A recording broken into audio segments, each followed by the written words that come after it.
بسم اللہ الرحمن الرحیم۔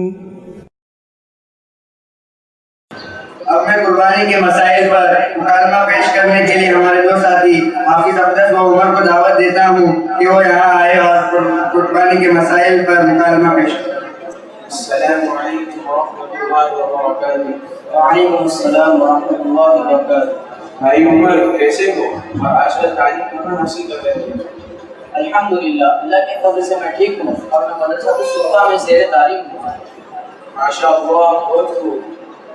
اور آپ کی اصلی تعلیم مکمل ہو گئی؟ نہیں، ہمارے مدرسے میں دینی تعلیم کے ساتھ اصلی تعلیم کا بھی نظم ہوتا ہے اور میں 10ویں جماعت میں ہوں اور الحمدللہ میرے 21 بارے حفظ ہوئے۔ ماشاء اللہ، آپ بہت خوش قسمت ہو کہ آپ ایک ساتھ دونوں تعلیم حاصل کر رہے ہو۔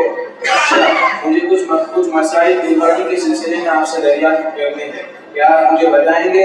انشاءاللہ مجھے جتنا معلوم ہوگا میں ضرور بتاؤں گا، اور جو مجھے نہیں پتا ہوگا میں اپنے بڑوں سے پوچھ کر آپ کو بتاؤں گا۔ اچھا بھائی، مطلب کو قربانی کرنا کس پر ضروری ہے؟ ہر مسلمان صاحب حیثیت مرد عورت پر قربانی کرنا ضروری ہے۔ اور اگر مثال کے طور پر 4 بھائی کا پارٹنرشپ میں کاروبار ہے تو کیا وہ قربانی کر سکتے ہیں؟ تو قربانی کرنا کس پر ضروری ہے؟ اگر کاروبار کا سارا مال 4 حصوں پر تقسیم ہونے کے بعد ہر حصے دار نصاب کا مالک ہوتا ہے تو ہر پارٹنر کو قربانی کرنا ضروری ہے، اور اگر کسی پارٹنر کا حصہ نصاب سے کم ہو تو کسی پر بھی قربانی ضروری نہیں ہے۔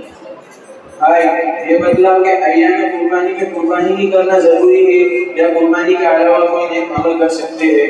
نہیں، ایام قربانی میں قربانی ہی کرنا ضروری ہے، اس لیے کہ حدیث مبارک میں آتا ہے کہ عید الاضحیٰ کے دن اللہ تعالیٰ کے نزدیک خون بہانے سے زیادہ محبوب عمل کوئی نہیں۔ اچھا، یہ مطلب کہ اگر کسی کا عقیقہ نہیں ہوا ہو تو کیا وہ قربانی کر سکتا ہے؟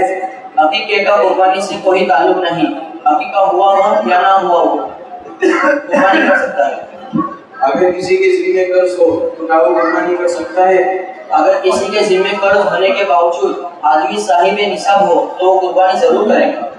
ماشاء اللہ، بہت شکریہ، آپ نے میرے تمام سوالات کے جوابات دیے۔ اللہ آپ کے علم میں مزید ترقی عطا فرمائے۔ آمین۔ آپ نے بہت اچھا کیا کہ آپ نے اپنے سوالات ہمارے سامنے رکھے۔